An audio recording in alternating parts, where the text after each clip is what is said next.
All right, so hello, my name is Wes. I'm one of the pastors here, and it's good to be here to be talking through this series. We're going through a series called Becoming Who We Are.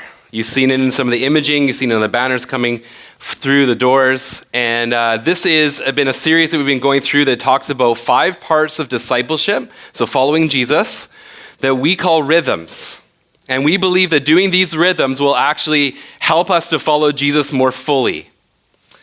And so we looked at these topics that we talk about celebrate big. Like today, we enjoy the baptism today. We celebrate big. We follow Jesus daily.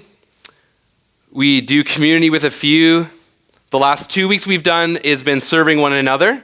And today is the first of 2 messages on engaging in mission together.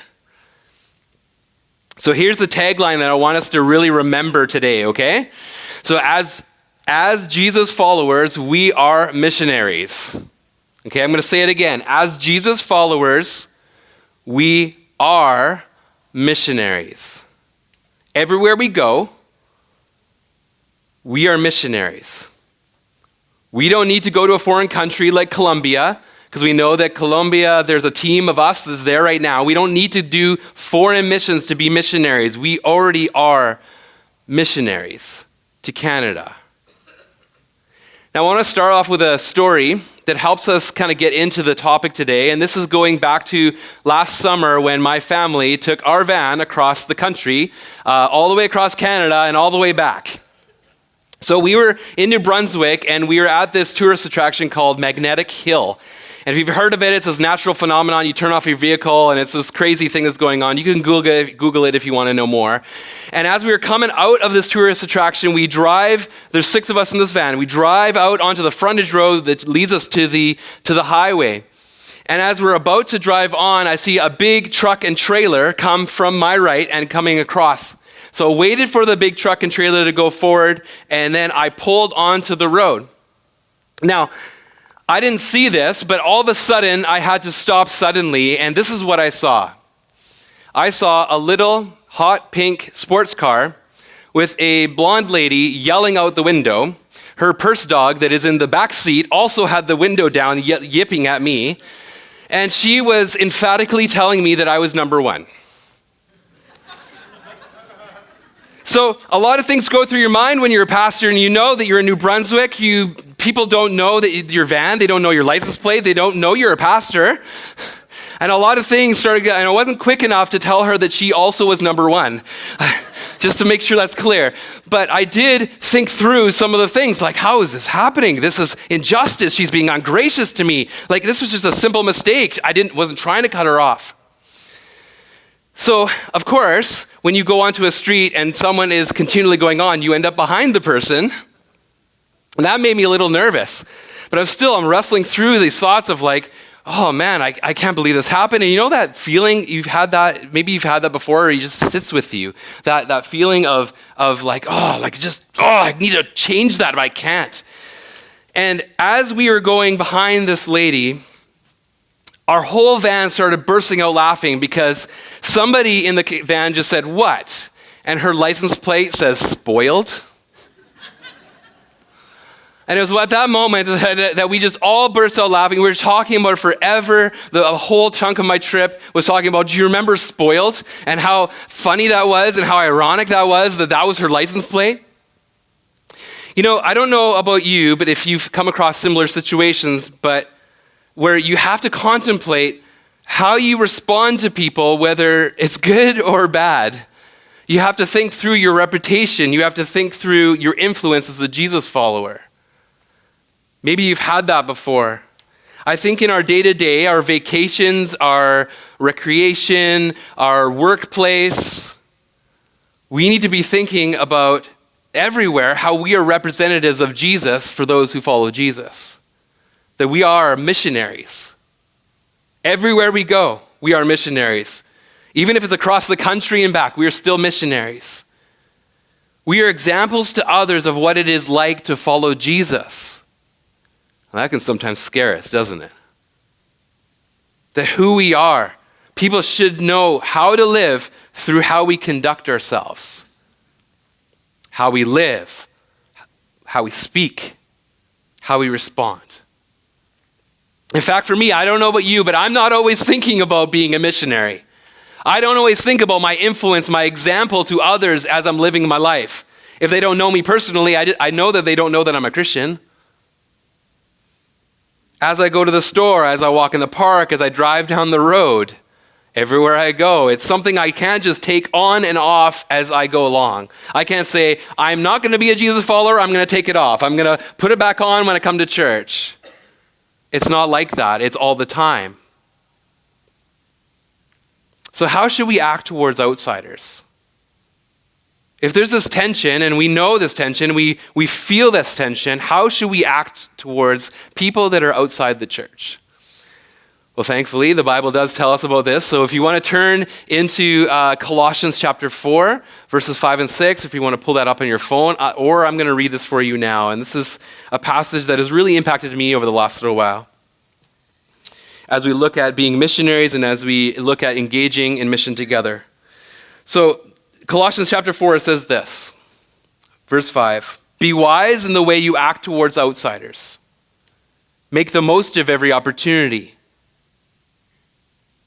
Let your conversation be always full of grace, seasoned with salt, so that you may know how to answer everyone. So in this passage, there are two main things that we need to take away. The first is how to live, that first verse. The second verse is how to speak. So we're going to go right into the first one, how to live. How should we live in front of those who are outside the church? How should we live as missionaries? Well, as you see here, there's a lot to be taken from it. And I think we can start with this idea of knowing that, okay, if we are followers of Jesus, we need to reflect Jesus. We need to be examples of Jesus. And how was Jesus? Well, Jesus, if you put a quick picture in your mind, he was a servant. He was a servant, and in Philippians 2, verse 7, he says that Paul says that Jesus became a servant, and he humbled himself and took up death on a cross.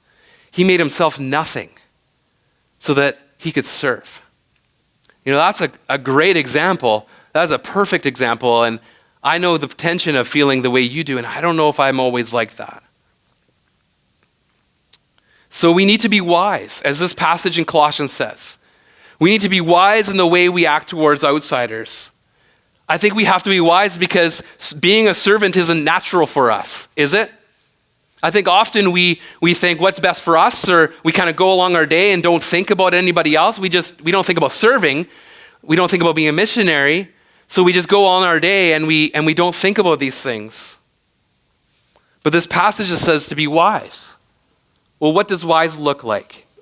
Wise literally means, the wording in this passage, when you dig into the text, it means to walk in wisdom.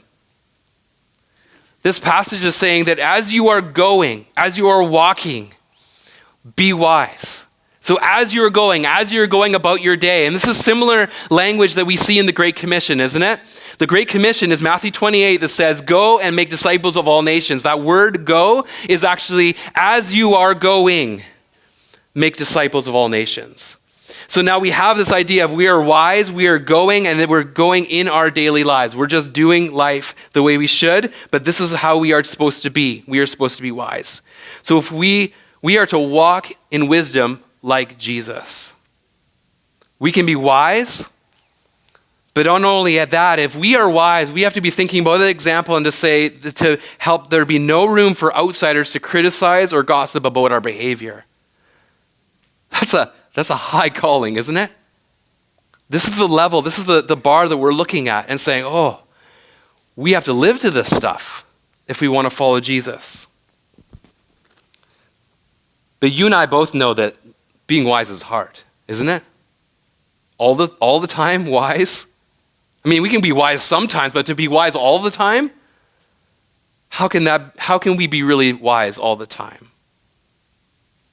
But the next part of the passage says this, to take up every opportunity.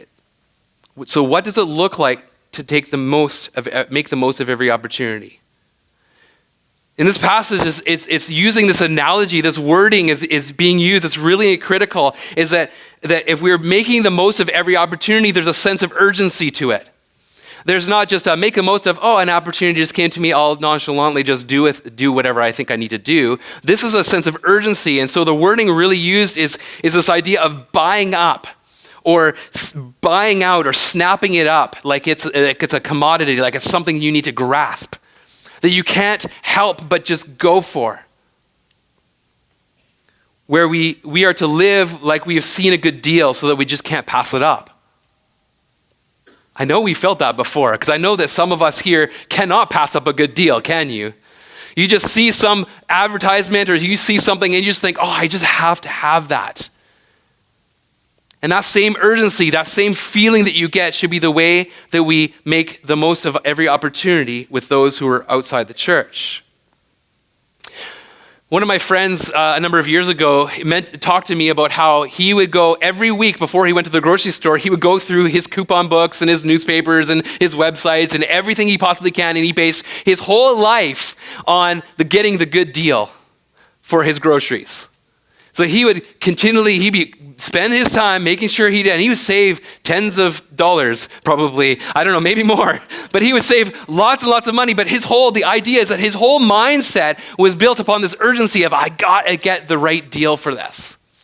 That's the sort of thing that we're talking about in this passage.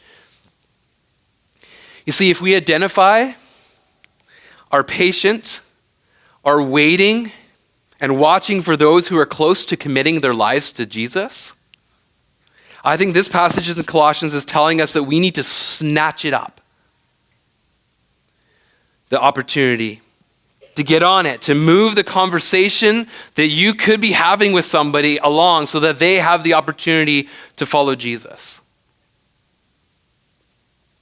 This week, I had a lady in my office that I've been walking this road with.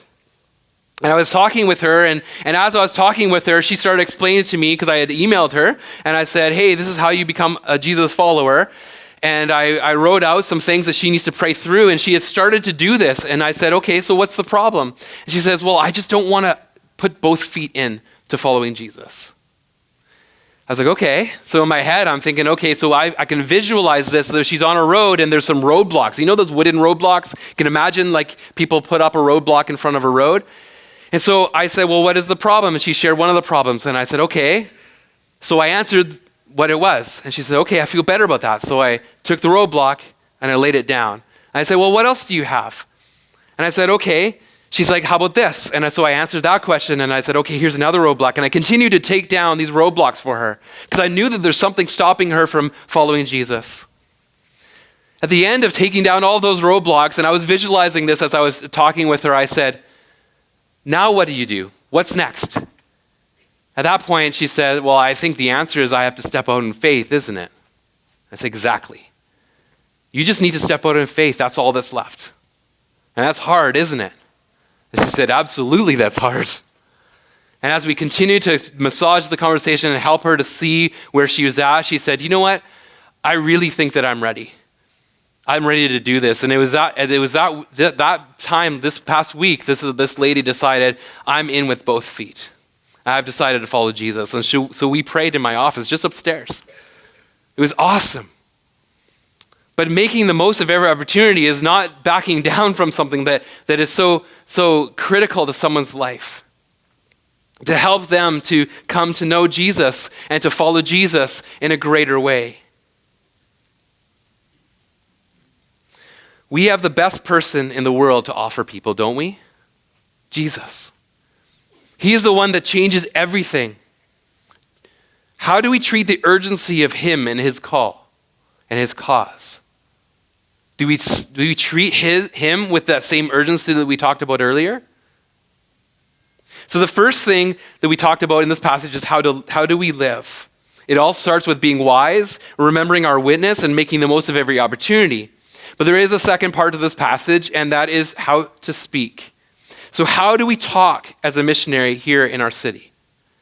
If we are to be missionaries in Langley, in Abbotsford, in Cloverdale, and wherever you're from, what does that look like? How do I speak like a missionary?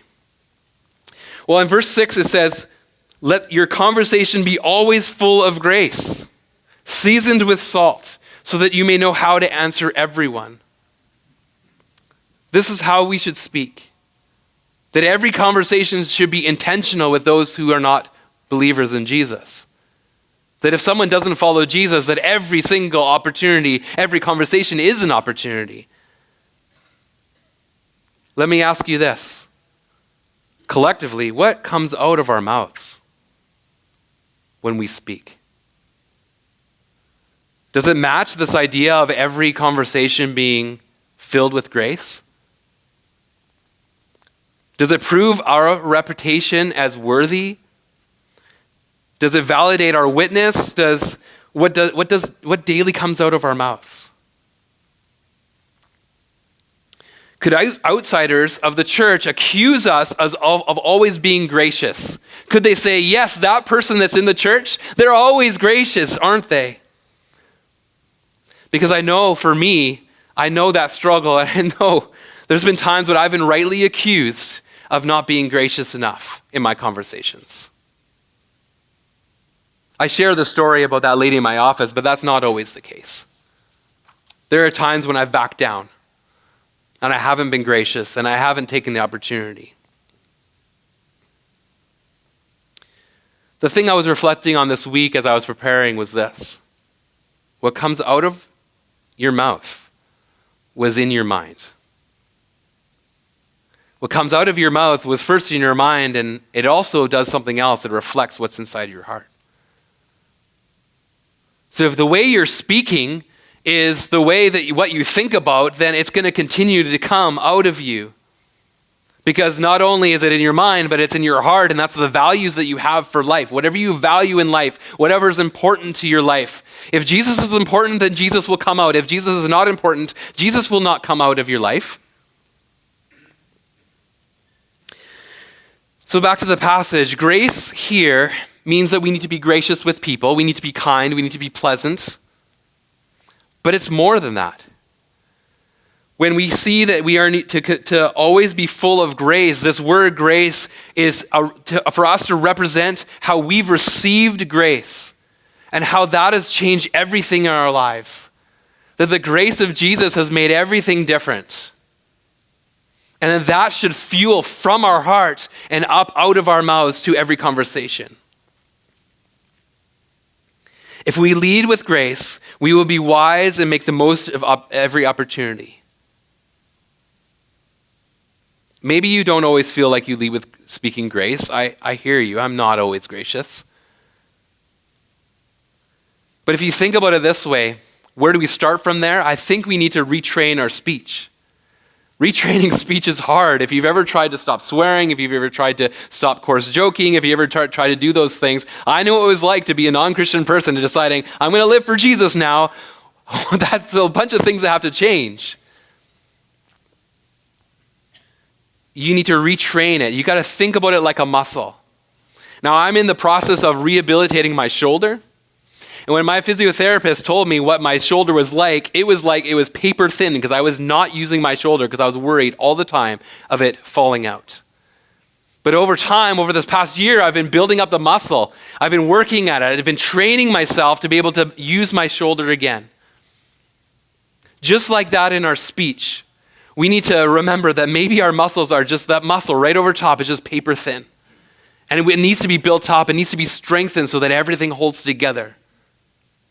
That analogy is true for our speech. We need to think about how we present ourselves, how we talk, and how we are sharing grace. If you don't use a muscle, you'll lose it.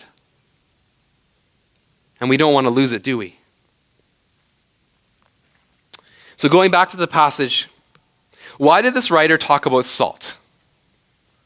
Why bother talking about salt? Where does that come from? Why bother with salt? The first thing you could think of is, okay, well, in New Testament times, there wasn't refrigerators or electricity and that sort of thing. So you think, okay, so maybe salt was used in the preservation of food, and that's true. But this passage isn't talking about it that way. So what is salt? Why is it here? Salt is used in this passage to give taste and flavor. You do know and you do realize that when you put in salt, it changes everything, doesn't it? It changes the flavor of things sometimes. It can ruin it, or it can just completely enhance all those flavors. And that's the imagery that we need to use here. That it needs to be used as an enhancer of things. Salt gives zest and liveliness to a conversation. So Ben talked about that mid-sermon snack. Okay, so just want to put it in your head. We've got a wonderful steak in front of you. If you're vegan, I'm sorry. But you just think, I love steak, and so just imagine just spreading that salt over there, you know? But you got to think, everywhere you go, you're putting salt onto the food you eat. Be thinking about how you're putting salt in every conversation. That you're taking salt and you're just flinging it in the air. You're saying, yes, everywhere I go, everything I do, everything I say, I just want to keep sending that salt of grace everywhere. That I want to make sure that everything is seasoned with salt. And if we do this well, there will be some tasty conversations, won't there be? We'll have some tasty conversations with people. All of a sudden we realize something is happening and that there's something different about our conversations because we're remembering to put this idea of grace into every conversation. We are to make our example and influence on others interesting, lively, and colorful. Now, there's some easy things you can do to be a witness for Jesus. Like I was talking to a teen in our church, one of the teenagers in our church recently, and they were explaining to me just the example of them not swearing in front of their non-believing friends at the public school is enough for them to say, hey, wait a second, why don't you do what we do? It's as if you're caught in this, all of a sudden you walk into the situation and you know that it's going downhill fast with gossip and you just don't partake. You think, oh, by not partaking, am I just being here? Am I part of this? Am I encouraging it? But people will notice if you continually do that, you're continually seasoning that conversation with salt and saying, I will not participate in ripping apart that person. It's not fair, they're not here, and they don't deserve it. Being noticed in this way is good. Blending in, though, is worse for us because if we lose our effectiveness and saltiness, we can lose it. But to have enough salt to give, we are to follow Jesus daily, to understand the basics of our faith, so that we know how to answer everyone, right? That's what the passage says, so that we may know how to answer everyone. So we need to get back to the basics. We need to spend time practicing the way of Jesus and following him and remembering that we are missionaries so that we are prepared to be the missionaries that we're called to be. Could it be that the reason why we don't share our faith is because we haven't even prepared ourselves with the fundamentals of the faith?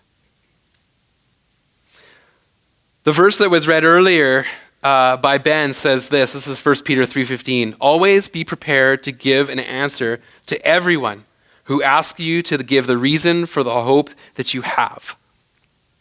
To always be prepared to give the reason why you have this belief in Jesus and a hope for something more to life than just the life that we live. Are we prepared? If we are expected to give an answer, that means that we have questions coming our way, right? If we're expected to give an answer, then we have questions coming our way, and that means that people that don't follow Jesus need to be seeing this in our lives. Which means we need to be spending time with people who don't follow Jesus. It's true. They won't know you. They don't know that you're a believer in Jesus. You can't be effective in your saltiness. How do we properly prepare ourselves for this if we don't spend time sharing our lives with those who don't know Jesus? And how will they see that we are different if we're not around them and to show them that we're different? That there's more to life than the life that they're living and that we're living. There's a hope in Jesus. We as Jesus followers then become irrelevant to outsiders because we haven't taken the time to be available. We become irrelevant. It reminds me of that passage in Matthew 5, verse 13. So what happens to salt was that when it loses its saltiness? Some of you know. When salt, Matthew 5:13 says if salt loses its saltiness, it's thrown out. It's not good for anything. It's good for nothing. Well, we don't want that, do we? We don't want to be not salty anymore. If we don't focus on these things, we can lose our saltiness.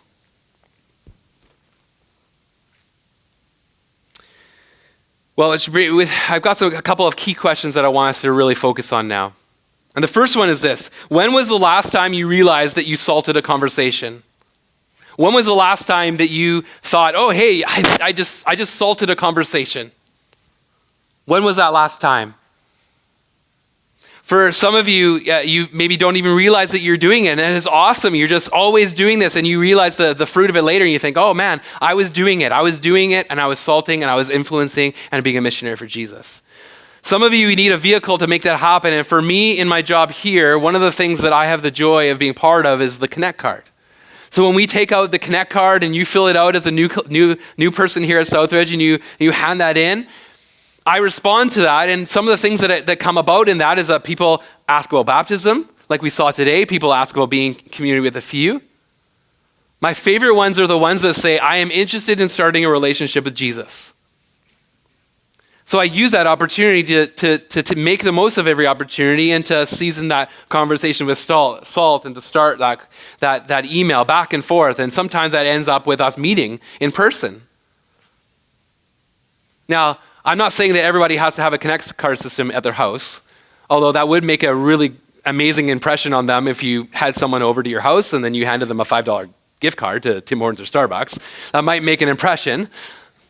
But that's a vehicle that you can use, that I've used to do this, but you guys also have other vehicles that you can use. And there's a bunch of scenarios that I want to bring out later in this message to share with you. The second question, the key question that I want us to look at today is this. How many opportunities have you missed lately? I want you to think about that. How many opportunities have you missed? You may be like, I don't know. It's exactly the right response because we actually don't know. When we live our lives, if we're not thinking like we are missionaries, we aren't actually seeing these opportunities, and we're just missing them all the time. So that number is unknown. We keep on going, not realizing that we've missed out on an opportunity when we don't focus on being missionaries. Listen, don't lose heart in this, because our imperfect person is enough of an example to others. Our imperfect person, the way you feel right now, where you feel like, man, how am I going to do this? It still is enough to lead people to Jesus. It still is enough to salt conversations. It still is enough to be an influence, to be a missionary. We will miss opportunities, that's for sure, because I still do. We aren't perfect, but that shouldn't stop us. I have another story from this a couple weeks ago, and this is when I have a community garden plot in the Murrayville Community Garden, and it's time to pay for the year. So I went into the office where they had this in Murrayville here, and lo and behold, I came into the meeting, and the lady that received the same community garden plot the same day as me, we were enjoying this together. She was also there paying for her plot. We were the first two people to pay for it. We were really eager beavers. And so we walked in here, and as we were talking, I was like, oh, hey, it's great to see you. And I hadn't seen you since last summer, and we chatted for a little bit. And as we went along, I asked her how things were going, and then she started crying. So as I'm preparing for this message, I'm thinking about, okay, Wes, you got to practice what you preach. You got to make sure that you're doing this salting conversations. And so I just let go, and I just said, okay, God, use me in this. And so as she was crying, she started describing to me how she's having a separation with her husband. And my heart broke because she's probably in her late 60s, and this is a long time she was probably with this person. And I remember just talking it through with her and sharing with her, okay, like I would to any of you in this church. If you are going through a tough time, I would walk alongside with you and I encourage you and help, and knowing the line of, she doesn't know I'm a pastor, so I'm just trying to help her and encourage her and comfort her in this time. Well, now I didn't realize this, but afterwards, it was the lady that was taking the money for the community group plot that I actually had a further conversation with. Because she witnessed this whole thing and she had the look on her face like, what do you do for a living? How did you just do that? Because the words that were coming out of her mouth were, abada, abada, abada. And she didn't know what to say. So I just stepped into that moment and I helped her. And I had a chance to describe to her not only that I was a pastor, but she asked which church we were from, that I was from. And I was able to share with her a little bit about the hope that I have in Jesus. Practice what I preach. I have to make sure I do that and not fail. Because I want to make sure that you see that we have to do this. That is important. So you may ask yourself, you've heard a lot of stuff about this, but why should I do these things? Why bother? If we don't, these people will never enter the family of God. The people that don't know Jesus, they will never enter that family. They will never go from spiritual life to spiritual death to spiritual life. They can't leave spiritual death and enter spiritual life if we don't season with salt. They need to be adopted into the family of God, and once on the outside, but brought into this community and accepted like one of us. That's why it is so important to share with non-believers, not only is their eternal life up for grabs, but that their life here on earth is there's a meaning to it and there's purpose, and they can find themselves in the family of God. If they don't commit to Jesus, they can't be a follower. If those people don't commit to Jesus, they can't celebrate big. If they don't commit to Jesus, they can't be part of God's family and then go deep into community with a few. They will never see that. If they don't commit to Jesus, they can't serve one another the way Christ wants them to. They just don't know it yet. And if they don't commit to Jesus, they can't engage in the mission because it won't make sense without understanding their purpose of serving Jesus and knowing Jesus in their lives. So today, we looked at as Jesus followers, we are missionaries. That is what we looked at today. If we are to be missionaries, if every conversation should be intentional, so what does it look like tomorrow, Monday? What does it look like next week? How do we live? Well, I'll give you some quick scenarios, as I said I was going to now, just to give you paint this picture for you. You can imagine, here's your scenario. You're a student at school. You walk up to your locker, there's a group of people there. You think to yourself, how am I going to put salt into this conversation? How am I going to season it with grace? You're at work, and you're at the office, and you're going up to the water cooler talk, and the water cooler talk can be good at times, but it can go south pretty fast. What are you going to do to make that salty and full of grace? You're at a volleyball game, you're part of the soccer team, and you're in the soccer field. How are you going to play your sport with salt and grace? How are you going to be the parent on the side doing the same? At the end of your driveway, as you take out the recycling, you have a chance to talk with your neighbor. Are you going to go 5 minutes longer? Are you going to make that conversation seasoned with salt and full of grace? You're a college student, and you're here, and you're thinking, how do I do that?